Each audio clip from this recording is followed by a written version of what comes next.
Last જોઈએ તો chapter number 3 જે છે એ વનસ્પતિ સૃષ્ટિનું વર્ગીકરણ છે, એના માટેની ઇન્ફોર્મેશન આપેલી છે. હવે જે આપણે આજે સ્ટાર્ટ કરીએ છીએ એ પ્રાણી સૃષ્ટિનું વર્ગીકરણ છે, એટલે કે પ્રાણી સમુદાયની અંદર જેટલા પણ સજીવો છે, બરાબર, કે જેમની અંદર લાક્ષણિકતા તરીકે જોઈએ તો પ્રાણી કોષ હોય તો કોષ દિવાલ છે ગેરહાજર હોય, રાઈટ, એની અંદર તમને હરિતકણ જોવા મળતું નથી, બરાબર. તો આ પ્રકારની લાક્ષણિકતા ધરાવતા કોષો જે સજીવોની અંદર હાજર છે એને આપણે મુખ્યત્વે પ્રાણી સૃષ્ટિના સજીવો કહીએ છીએ, અથવા તો ઓકે એને આપણે પ્રાણીઓ કહીએ છીએ. હવે તમે જ્યારે પ્રાણીઓ જુઓ છો ત્યારે એ પ્રાથમિક કક્ષાથી લઈને ઉચ્ચ વિકાસની દ્રષ્ટિએ ઉચ્ચ કક્ષાના સજીવો તરીકે આટલા મોટા વિસ્તારની અંદર તમે પ્રાણીઓ જુઓ છો. પ્રાથમિક કક્ષાના પ્રાણીઓ એટલે હું તમને સ્ટાર્ટ કરું તો અમીબા છે, પેરામીશિયમ છે, તો એક કોષીય પ્રકારના પ્રાણીઓ છે, બરાબર, જેને આપણે પ્રોટોઝોઆની અંદર મૂકી દીધા છે, એના માટે આપણે વાત નહીં કરીએ. બટ એના પછીના દરેક સમુદાયના પ્રાણીઓ જોઈએ તો બધા જ સમુદાયના પ્રાણીઓ છે કેવા છે, તો કે બધા છે બહુકોષીય છે, પણ બધાની અંદર સ્તરની અંદર આયોજન છે અલગ અલગ પ્રકારનું છે, બરાબર. જેવા પ્રકારનું તમને સજીવ દેખાય એવા પ્રકારનું એની અંદર તમને આયોજન છે એ અહીંયા જોવા મળે છે, બરાબર. તો સૌથી પહેલા તો આપણે એવું કરીએ કે સમુદાયના નામ છે એને થોડા યાદ રાખવાની ટ્રાય કરીએ. સમુદાયના નામ યાદ રહી જાય એના પછી આપણે જોઈએ કે એની અંદર આયોજન કયા સ્તરનું હોય છે, બરાબર છે. અને સમુદાય છે એમના નામ આપણે ઉદ્વિકાસની દ્રષ્ટિએ આમ કહીએ તો લાક્ષણિકતાને લઈને આયોજનનું સ્તર કેવું છે ને એને લઈને આપણે એ નામ છે એને યાદ રાખવાના છે, જેના કારણે તમને અડધા જે આના પોઈન્ટ્સ છે એના લક્ષણો છે સમુદાયના એમને યાદ રહી જશે. ઘણીવાર એવું બનતું હોય છે કે આ ચેપ્ટર છે વધારે પડતું કન્ફ્યુઝિંગ લાગે છે, કારણ કે એની અંદર ચેપ્ટર્સ છે એની અંદર લક્ષણો છે એક સજીવના બીજા સજીવની અંદર મિક્સ થવાની થોડી ઘણી પ્રોબ્લેમ્સ રહેતી હોય છે. તો એ પ્રક્રિયાને ધ્યાનમાં રાખતા આપણે એવું રાખીએ કે પહેલા આપણે ઉદ્વિકાસની દ્રષ્ટિએ સમુદાય છે એમના નામ યાદ રાખીએ, સમુદાયના નામ યાદ રહી જાય પછી આપણે એની અંદર ડિસ્કશન આગળ જઈએ, બરાબર. તો સ્ટાર્ટ કરીએ. ઓકે, સૌથી પહેલા જોઈએ તો જ્યારે પહેલા વર્ગીકરણ હતું, જ્યારે પ્રોટોઝોઆ છે એને અલગ વર્ગની અંદર મૂકવામાં નહોતા આવ્યા, બરાબર. પ્રોટોઝોઆ એટલે અમીબા, પેરામીશિયમ જેવા એક કોષીય સજીવો છે જે ચેપ્ટર નંબર 2 ની અંદર બાયોલોજિકલ ક્લાસિફિકેશન એની અંદર તમે જોઈએ એ જ, બરાબર છે. તો એની અંદર તમે જુઓ તો સૌથી પહેલા પ્રોટોઝોઅન્સ આવે છે, જેની અંદર એક કોષીય પ્રાણી સૃષ્ટિના કોષો અથવા તો એક કોષીય સજીવો કહીએ છીએ એ. ત્યાર પછીનો જે સમુદાય આવે છે અહીંયા આગળ આપણે જે ડિસ્કસ કરીએ છીએ એ કયું છે તો કે અલગ અલગ પ્રાણી સૃષ્ટિના સમુદાય છે એમના માટે વાત કરીએ છીએ, બરાબર. તો સૌથી પહેલો સમુદાય છે એની આગળ લઈશું આપણે કોષ્ઠાંત્રી, સોરી એની પહેલા આવશે સછિદ્ર, બરાબર. એના પછીનો સમુદાય જુઓ તો એની અંદર આવશે કોષ્ઠાંત્રી, એના પછીનો સમુદાય જુઓ તો એની અંદર આવશે કંકતધરા, એના પછી જોઈએ તો આવશે પૃથુકૃમિ, એના પછી આવશે સૂત્રકૃમિ, એના પછીનો સમુદાય આવશે નુપુરક, એના પછીનો સમુદાય આવશે સંધિપાત, એના પછીનો સમુદાય આવશે મૃદુકાય, એના પછી આવશે શૂળત્વચી, એના પછી આવશે પ્રમેરુદંડી, એના પછી સૌથી લાસ્ટનો સમુદાય આવશે જેની અંદર ઉચ્ચ કક્ષાના સજીવ એટલે કે મનુષ્ય છે એમનો સમાવેશ થાય છે, એ આવશે મેરુદંડી, બરાબર. તો આટલા ટોટલ સમુદાય છે કે જેને આપણે આ ચેપ્ટરની અંદર સ્ટડી કરવાના છે, જેના માટે આપણે આ ચેપ્ટરમાં ડિસ્કશન કરવાના છીએ. એમાં સૌથી પહેલો સમુદાય છે ત્યાંથી સ્ટાર્ટ કરીએ. આયોજનનું સ્તર છે એને લઈને આપણે ડિસ્કશન કરવાનું છે, બરાબર છે. તો એ આયોજનના સ્તરને લઈને જ્યારે આપણને સમુદાયને લઈને આ સિક્વન્સ યાદ હશે ને તો પ્રોબ્લેમ નહીં થાય, અને સિક્વન્સમાં જ યાદ રાખવાની ટ્રાય કરવાની કે આ સમુદાય પછી આ સમુદાય આવે છે તો ઓટોમેટિકલી તમને અડધા એના લક્ષણો છે ને એ એમને યાદ રહી જશે. અને એ કેવી રીતે યાદ રાખવા એ પાછું જેમ આપણે ચેપ્ટરની અંદર જોતા જશું એમ હું પાછી તમને ટ્રીક આપતી જઈશ જેનાથી તમને યાદ રાખવામાં એકદમ ઈઝી રહેશે, બરાબર છે. તો સૌથી પહેલા અહીંયા સછિદ્ર સમુદાયના પ્રાણીઓ જોઈએ છે, બરાબર. તો એની અંદર આયોજનની દ્રષ્ટિએ કેવા છે તો કે એ બધા જ બહુકોષીય સજીવો છે પણ એમની અંદર શ્રમ વિભાજનની કોઈ પણ ચોક્કસ ગોઠવણી નહીં હોય. શ્રમ વિભાજન એટલે કે કાર્યને લઈને કોઈ વહેંચણી હશે નહીં. જ્યારે આ પ્રકારના સજીવો જોઈએ છે ત્યારે ઓટોમેટિકલી આઈડિયા આવી જાય છે કે પ્રાથમિક કક્ષાના સજીવો છે. બીજા જોઈએ તો કોષ્ઠાંત્રી સમુદાયના પ્રાણીઓ.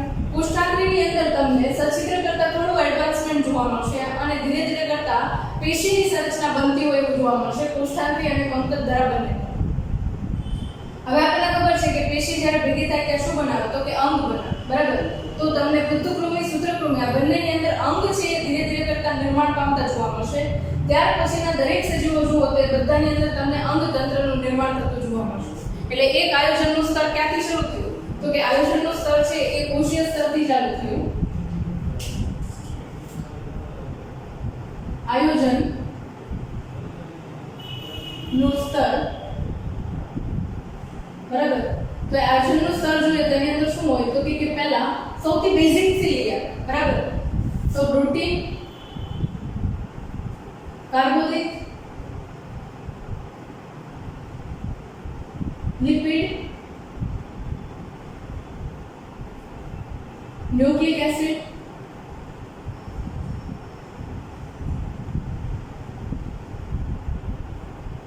પ્લસ અકાર્બનિક સંયોજનો,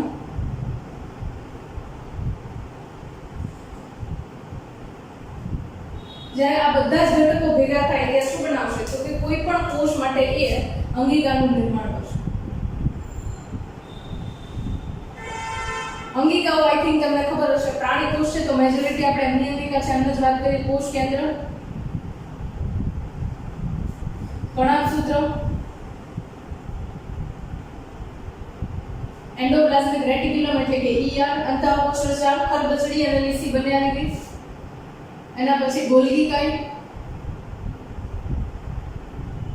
લાઇસોસોમ, બરાબર? આ બધા છે એની અંદર આવશે. હજી ઘણી બધી છે પણ આપણે એને લખતા નથી, બરાબર? ઓકે, એક લખી લો પ્રાણી કોષ એટલે તારા કેન્દ્ર, કારણ કે એ વનસ્પતિ કોષમાં હોતું નથી, બરાબર?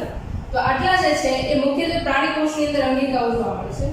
જ્યારે આ અંગિકાઓ છે ભેગી થઈ ત્યારે શું બનાવશે તો કે એ કોષ બનાવશે, બરાબર? શું બનાવશે એ કોષ, ધ સેલ. તમે ચેપ્ટર નંબર 8 જોઈ ગયા એ, અને એની અંદર તમે ડિસ્કશનમાં જોઈ ગયા ઓર્ગેનલ્સ એટલે કે અંગિકાઓ, બરાબર? ઓકે, હવે કોષ જે છે એ જ્યારે ભેગા થાય ત્યારે એ શું કરશે તો કે નિશ્ચિત કાર્ય કરતા કોષો જ્યારે ભેગા થાય ત્યારે એ પેશીનું આયોજન કરશે. પેશી એટલે ટીશ્યુ, બરાબર છે? જ્યારે પેશી ભેગી થાય ત્યારે શું બનાવશે તો કે ત્યારે એ અંગ બનાવશે. ફોર એક્ઝામ્પલ તરીકે લેતા જઈએ. આવી રીતે જે અંગિકાઓ ભેગી થઈ અને શું બનાવ્યો કોષ બનાવ્યો. કોષ તરીકે ધારો કે અહીંયા આગળ લીવરના કોષો છે, બરાબર? જેને હિપેટોસાઇટ તરીકે ઓળખે છે, બરાબર? જ્યારે એ ઘણા બધા પ્રકારના હિપેટોસાઇટની સાથે બીજી પેશી તરીકે ધારો કે રુધિરવાહિની છે એ જોડાય છે, બરાબર? અથવા તો એની અંદર આવેલા બીજા અન્ય કોષો છે એ જોડાય છે. તો એના વડે શું બનશે તો કે આખી ટીશ્યુ બનશે, લીવરની પેશી બનશે, બરાબર? યકૃતના કોષો જોડાય તો યકૃત બનાવશે, યકૃત પેશી બનાવશે. યકૃત પેશી જ્યારે ભેગી થાય ત્યારે યકૃત જેવું અંગ બનાવશે, બરાબર? તો અંગ એટલે કે ઓર્ગન નું નિર્માણ થાય. હવે જ્યારે ઘણા બધા અંગ ભેગા થાય ત્યારે શું બનાવે તો કે એ અંગ તંત્ર બનાવે. અને એવા અંગ તંત્ર તરીકે એક્ઝામ્પલમાં લઈએ આપણે તો આપણી પાસે ઘણા બધા અંગ તંત્ર છે. ફોર એક્ઝામ્પલ પાચન તંત્ર, રુધિરાભિસરણ તંત્ર, બરાબર? ઉત્સર્જન તંત્ર, શ્વસન તંત્ર, કંકાલ તંત્ર, ચેતા તંત્ર, બરાબર છે? તો આ બધા અલગ અલગ તંત્ર જોઈએ છીએ આપણે, જેને શું કહીએ છીએ અંગ તંત્ર, ઓર્ગન સિસ્ટમ, બરાબર? તો અહીંયા એક એક્ઝામ્પલ લઈએ આપણે પાચન તંત્ર, બરાબર? તો એની અંદર સહાયક પાચન ગ્રંથિઓ અને પાચન માર્ગનો સમાવેશ થાય છે. તો સહાયક પાચક ગ્રંથિઓ તરીકે શું જોવો છો તો કે અહીંયા આગળ યકૃત છે, સ્વાદુપિંડ છે, લાળ ગ્રંથિ છે, બરાબર? એને સહાયક પાચક ગ્રંથિઓ કહેવાય છે. અને એની સાથે તમે પાચન માર્ગ જુઓ તો એની અંદર મુખ ગુહા, પછી એના પછી આવશે કંઠનળી, અન્નનળી, જઠર, નાનું આંતરડું, મોટું આંતરડું, મળાશય અને મળદ્વાર. આટલા ભાગ છે ભેગા મળીને આખું શું બનાવશે પાચન તંત્ર બનાવશે. તો એક સેપરેટલી કહીએ તો બધા શું થયા એક પ્રકારના અંગો થયા, અને અંગો છે ભેગા મળીને અંગ તંત્ર બનાવશે. જ્યારે કોઈ પણ સજીવની અંદર એકથી વધારે પ્રમાણમાં અંગ તંત્ર ભેગા થાય ત્યારે શું બનાવશે તો કે સજીવ બનાવશે, બરાબર? તો અંગ તંત્ર વડે એ આખા સજીવનું નિર્માણ કરે છે, જેને કહીએ છીએ ઓર્ગેનિઝમ, બરાબર છે? આનાથી આગળ આપણે નહીં જઈએ કારણ કે એના વડે વસ્તી બનશે, વસ્તી દ્વારા પર્યાવરણનું નિર્માણ થશે, પર્યાવરણ વિદ્યાની અંદર અથવા તો પરિસ્થિતિ વિદ્યાની અંદર પાછું તમે એ જોશો ચેપ્ટર નંબર 13 થી લઈને 16 જે છે સ્ટાન્ડર્ડ 12 ની અંદર એ તમને પરિસ્થિતિ વિદ્યા વિશે માહિતી આપે છે.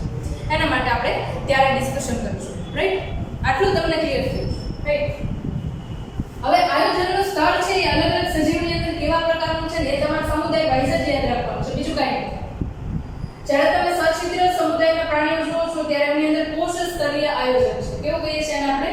કોષ સ્તરીય આયોજન. કારણ કે એમની અંદર કોષો તો છે, બરાબર, પણ એ કોઈ નિશ્ચિત કાર્ય કરવા માટે રૂપાંતરિત થયેલા હોય એવા કોષો નથી. ફોર એક્ઝામ્પલ આપણે કહીએ કે પાચન તંત્રના કોષો છે તો એ પાચનનું કાર્ય કરશે.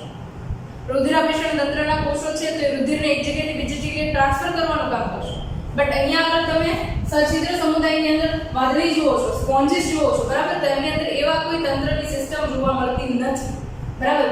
તો અહીંયા આગળ સછિદ્ર સમુદાયમાં તમને કોષ સ્તરીય આયોજન જોવા મળે છે, જેને આપણે કોષીય આયોજન તરીકે પણ ઓળખીએ છીએ, બરાબર. એના પછી કોષાંગી અને કંકતધરા સમુદાયના પ્રાણીઓ જુઓ તો એની અંદર કોષો જે છે એ ભેગા મળીને શું કરશે તો કે પેશી જેવી સંરચના બનાવી નાખે છે. અને પેશી જેવી સંરચના બની જાય છે એટલે ત્યાં આગળ તમે જોશો કોષાંગી અને કંકતધરામાં પેશી સ્તરીય આયોજન, બરાબર છે. એના પછી તમે જુઓ તો અંગનું નિર્માણ તમને પૃથુકૃમિ અને સૂત્રકૃમિ સમુદાયમાં જોવા મળે છે અને થોડા ઘણા પ્રમાણમાં અંગ તંત્ર જે છે એ પણ ત્યાં આગળ બની જાય છે, બરાબર છે. સૌપ્રથમવાર પાચન તંત્ર છે તમને પૃથુકૃમિ સમુદાયમાં જોવા મળે છે, પણ એ કેવું હોય તો કે એ અપૂર્ણ પાચન માર્ગ કહેવાય છે. સંપૂર્ણ પાચન માર્ગ કોને કહેવાય તો કે જ્યારે મુખથી લઈને મળદ્વાર સુધીનો પાચન માર્ગ હોય તો એને સંપૂર્ણ પાચન માર્ગ કહીએ. બટ જ્યારે એક ખાલી મુખ જ પ્રેઝન્ટ છે કે જેની અંદરથી ખોરાક અંદર લેવાનો પણ અને અપાચિત ઘટકોને બહાર પણ કાઢવાના, તો એ પ્રકારના પાચન માર્ગને આપણે અપૂર્ણ પાચન માર્ગ કહીએ છીએ, બરાબર. તો એ સૌથી પહેલા તમને પૃથુકૃમિથી જોવા મળે છે. અને એના પછી ઉપરોક્ત સમુદાય જુઓ તો સંપૂર્ણ રીતે વિકસિત હોય એવા પ્રકારનું અંગ તંત્ર જે છે એ ધીરે ધીરે કરતા એની અંદર ડેવલપ થતું જોવા મળે છે. અને ઉદ્વિકાસની દ્રષ્ટિએ મેરુદંડી છે એમાં પાચન માર્ગ, ફોર એક્ઝામ્પલ મનુષ્ય, બરાબર, તે સંપૂર્ણ રીતે વિકસિત થઈ ગયો હોય એવા પ્રકારનો પાચન માર્ગ એમની અંદર તમે ફર્સ્ટ ઓફ ઓલ ઓબ્ઝર્વ કરો છો. Clear, right? તો તમે સમુદાયને લાઈનમાં યાદ રાખો છો, એના લઈને આ પેશી સ્તરીય આયોજન છે, કોષ સ્તરીય આયોજન છે એ યાદ રાખો એટલે ઓટોમેટિકલી તમને આઈડિયા છે એ ક્લિયર થઈ જશે, બરાબર છે. બીજી એક વસ્તુ એ પણ કહું કે તમને કોઈ એક્ઝામની અંદર સછિદ્ર સમુદાય છે એના માટે દર્શાવો અથવા તો એના લક્ષણો લખો, બરાબર. તો તમે આ આયોજનને યાદ રાખ્યું હોય, બરાબર, તો એને લઈને 4-5 પોઈન્ટ તો તમે એમને લખી શકો. ફોર એક્ઝામ્પલ તમને એવું પૂછાય કે સછિદ્ર સમુદાયને વર્ણવો, તો પહેલો પોઈન્ટ કઈ આવી ગયો કે સછિદ્ર, છિદ્રિષ્ટ શરીર ધરાવતા સજીવો એટલે સછિદ્ર સમુદાયના પ્રાણીઓ, બરાબર. બીજો પોઈન્ટ અહીંયા તમે એવું કહી શકો કે સજીવો છે એ કોષીય આયોજન ધરાવે છે, જેની અંદર બધા જ કાર્યો પોતાના કોષ દ્વારા સેપરેટલી થાય છે. ફોર એક્ઝામ્પલ કોઈ કોષને પાચન ખોરાકની જરૂરિયાત છે તો એની જે ગુહા છે, છિદ્રિષ્ટ ગુહા, એની અંદરથી પાણી પસાર થાય તો કોષો ઓટોમેટિકલી એના કારણે લઈ લેશે અને પોતાનું કાર્ય કરી નાખશે, પાચનની પ્રક્રિયા પૂરી કરશે અને એ ઉત્સર્જનની પ્રક્રિયા પણ એ જ કોષ વડે થઈ જશે, બરાબર.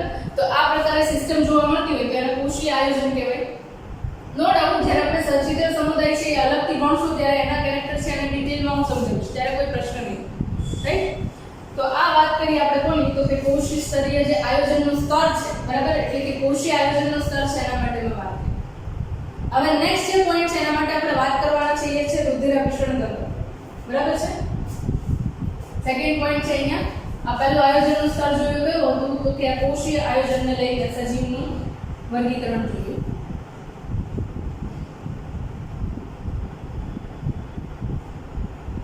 બરાબર. સછિદ્ર સમુદાયમાં કયું છે કોષ સ્તરીય આયોજન, કોષાંગી અને કંકતધરા પેશી સ્તરીય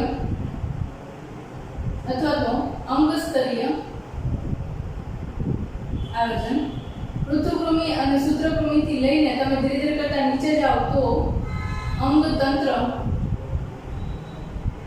બનવાની શરૂઆત છે એ તમને અહીંયાથી જોવા મળશે, બરાબર. આ જે છે એમની લાક્ષણિકતા કોને લઈને જોઈ લીધું આપણે કોષીય સ્તરનું આયોજન છે એને લઈને વાત કરી. સેકન્ડ જે પોઈન્ટ છે એને લઈને આપણે વાત કરવાની છે રુધિરાભિસરણ તંત્ર, બરાબર છે. આ એક પોઈન્ટ છે ને બેટર રીતે અન્ડરસ્ટેન્ડ કરજો, બરાબર, કારણ કે મોસ્ટ ઓફ ધ સ્ટુડન્ટ છે એમનો આ કોન્સેપ્ટ છે ક્લિયર નથી થતો, બટ અહીંયા ધ્યાન આપજો. રુધિરાભિસરણ તંત્ર, થોડી સંધિ છૂટી પાડીએ તો રુધિર અભિસરણ તંત્ર, અભિસરણ એટલે ટ્રાન્સપોર્ટ, બરાબર, તો એ તંત્ર છે એના માટે વાત કરીએ છીએ. ખાસ કરીને મેઇનલી જોઈએ તો રુધિરાભિસરણ તંત્રની શરૂઆત જે છે ને એ તમને નુપુરક સમુદાયથી જોવા મળે છે. સૂત્રક્રમી અને પૃથુક્રમી જે છે એમની અંદર એવી કે રુધિરાભિસરણ તંત્ર જેવી સિસ્ટમ તમને જોવા મળતી નથી. સૌપ્રથમવાર પોઈન્ટ તો તમારે અહીંયા જ નોટ કરવાનો છે કે રુધિરાભિસરણ તંત્રની સૌપ્રથમવાર શરૂઆત ક્યાંથી થાય છે? નુપુરક સમુદાયથી. પૃથુક્રમીથી પાચન માર્ગની શરૂઆત થાય, નુપુરક સમુદાયથી રુધિરાભિસરણ તંત્રની શરૂઆત થાય છે, બરાબર. તો રુધિરાભિસરણ તંત્ર જે છે એના મુખ્ય બે પ્રકાર છે. સૌથી પહેલું રુધિરાભિસરણ તંત્ર છે એનો પ્રકાર જોઈએ તો એકને આપણે કહીએ છીએ ખુલ્લા ટાઈપનું સર્ક્યુલેટરી સિસ્ટમ, ખુલ્લા રુધિરાભિસરણ તંત્ર, ખુલ્લું કહીશું આપણે, ખુલ્લું રુધિરાભિસરણ તંત્ર. ઇંગ્લિશમાં એને કહીએ છીએ open type of circulatory system.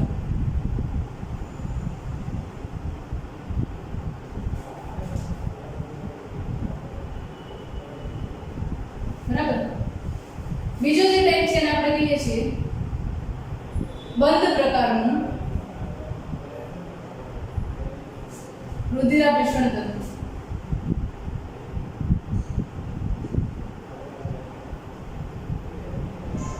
જેને ઇંગ્લિશમાં આપણે કહીએ છીએ closed type of circulatory system.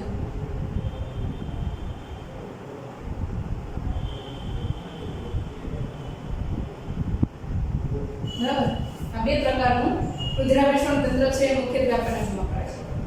હવે સૌથી પહેલી વસ્તુ એ સમજો કે આપણે બંધા છે એના શરીરને અભ્યાસમાં લઈએ છીએ, બરાબર. એક્ઝામ્પલ જ કહી દઉં એટલે તમને એક્ઝેક્ટલી યાદ રહેશે. ખુલ્લા પ્રકારનું રુધિરાભિસરણ તંત્ર જે છે એ સંધિપાત સમુદાયના પ્રાણીમાં જોવા મળે છે. ફોર એક્ઝામ્પલ બંધ, બરાબર. તો એની અંદર તમને ખુલ્લા પ્રકારનું રુધિરાભિસરણ તંત્ર જોવા મળે છે. બંધ પ્રકારનું રુધિરાભિસરણ તંત્ર છે તો એની અંદર તમે નુપુરક સમુદાયના પ્રાણીઓ અળસિયું લઈ શકો અથવા તો તમે મનુષ્ય છે એનું પણ એક્ઝામ્પલ આપી શકો. વચ્ચે ઘણા બધા સમુદાય છે કે જેની અંદર તમને આ જોવા મળે છે. પણ એક્ઝામ્પલ તરીકે આપણે પ્રાથમિક સજીવો કેમ લીધા છે? કારણ કે ત્યાંથી જ રુધિરાભિસરણ તંત્રની શરૂઆત થાય છે. નુપુરક સમુદાય છે ત્યાંથી રુધિરાભિસરણ તંત્રની શરૂઆત થાય છે. તો સૌથી પહેલા એમની અંદર બંધ પ્રકારનું રુધિરાભિસરણ તંત્ર જોવા મળે છે. જ્યારે સંધિપાત સમુદાય છે એમની અંદર તમને ખુલ્લા પ્રકારનું રુધિરાભિસરણ તંત્ર જોવા મળે છે. બદુકાય અને શૂળત્વચી છે એમની અંદર તમને બંધ પ્રકારનું જોવા મળશે. મેરુદંડી છે એની અંદર પણ બંધ પ્રકારનું જોવા મળે છે. પણ અહીંયા આગળ જ્યારે લાર્વા એટલે કે રૂપાંતરણ અવસ્થા ધરાવતા હોય એવા સજીવોની અંદર ઘણીવાર તમને એમના લાર્વાની અંદર ખુલ્લા પ્રકારનું રુધિરાભિસરણ તંત્ર જોવા મળે છે. જે ઘણા સમુદાયની અંદર અપવાદ છે, જે ત્યારે આપણે ડિસ્કસ કરશું જ્યારે સમુદાય ડિસ્કસ કરશું, બરાબર. બટ સ્ટાન્ડર્ડ એક્ઝામ્પલ તરીકે ખુલ્લું રુધિરાભિસરણ તંત્ર બંધામાં અને બંધ પ્રકારનું રુધિરાભિસરણ તંત્ર જે છે એ આપણને કોની અંદર જોવા મળે છે? તો કે એ આપણને અળસિયાની અંદર જોવા મળે છે, રાઈટ? ઓકે.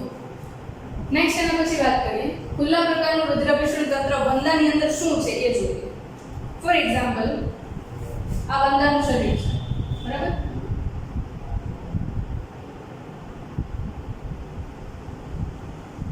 જસ્ટ ઇમેજિનેશન કરવાનું છે,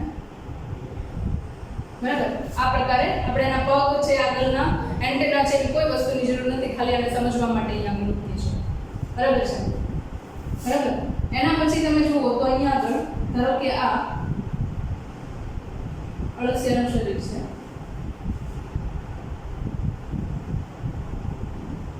બરાબર. એ સમખંડતા ધરાવતું કોઈ એવું શરીર સજીવનું છે. બટ અહીંયા આગળ આપણે એટલા ડિટેલ ડાયાગ્રામની જરૂરિયાત નથી, બરાબર. આ સમજવામાં આઈ થિંક મોટા ભાગે તકલીફ નહીં પડે. અહીંયા આગળ પહેલા આ સમજો. હવે આપણે જોઈએ છે કે આપણા શરીરની અંદર પોલાણ છે. પોલાણ કોની વચ્ચે હોય? તો કે આપણે મધ્યમાં જોઈએ તો આપણને શું હોય? પાચન માર્ગ હોય, બરાબર છે. પાચન માર્ગ જે છે એ બહાર અને અંદર બંને બાજુએ એક પોલો ટ્યુબ જેવી સંરચના છે, એક પોલી સંરચના છે, બરાબર છે. તો અહીંયા આગળ તમે જુઓ તો આપણું બહારનું જે સૌથી બહારનું આવરણ એ ત્વચાનું આવરણ છે, બરાબર. અને એના સૌથી અંદરનું આવરણ કહીએ તો અંદર કયું સૌથી અંદરનું આવશે કે જે પોલાણ છે એને જોડતું કરે? તો કે એ છે પાચન માર્ગ, રાઈટ. તો સમવટ હું કંઈક આવું કહેવા માંગુ છું અહીંયા આગળ તમને કે આ જે છે એ ધારો કે બંધાની અંદર પાચન માર્ગ છે, બરાબર. ડબલ લેયર નથી કરતી, ખાલી સિંગલ લેયર કરું તો તમને અહીંયા આગળ શરીરની જે દિવાલ છે એ અને પાચન માર્ગ છે બંનેની વચ્ચે અવકાશ જોવા મળે છે. આ અવકાશને આપણે નામ આપીએ છીએ દેહકોષ. બરાબર, દેહકોષ શું છે કે રીતે બને એ પાછા આપણે આગળના લેક્ચરમાં જોઈશું. બટ અહીંયા દેહકોષ છે એવું સમજવું. તમને જે શરીરની અંદર આ જગ્યા જોવા મળે છે એને આપણે કહીએ છીએ દેહકોષ. બરાબર, અને આ દેહકોષ જે છે એની અંદર તમે સંરચનામાં જુઓ તો ત્યાં આગળ તમને અવકાશ જોવા મળે છે, જગ્યા જોવા મળે છે, જે આગળ સીધે સીધું રુધિર છે એમને જ પ્રવાહી સ્વરૂપે રુધિર છે એ સીધે સીધું આમ જોવા મળે છે. બરાબર, અહીંયા આપણે બીજી એક વસ્તુ એવું કહી શકું કે પાચન માર્ગ છે, બરાબર, પ્રજનન અંગો છે, આ બધી જ વસ્તુ આ પ્રવાહીની અંદર ફ્લોટ કરે છે, તરે છે એવું તમારે સમજવાનું છે. બરાબર છે, સમવોટ ઇમેજિનેશન કરો કે આપણા શરીરની અંદર અહીંયા આપણે વોલ પાડ્યો છે, ત્યાંથી પાણી છે અથવા તો લોહી છે બધું બહાર નીકળી જાય છે, તો વચ્ચેની બાજુ આખું આપણે પાણી એટલે કે લોહીથી ભરેલા છે એવું ઇમેજિનેશન કરવાનું છે. આપણી અંદર એવું નથી, પણ કોની અંદર એવું છે?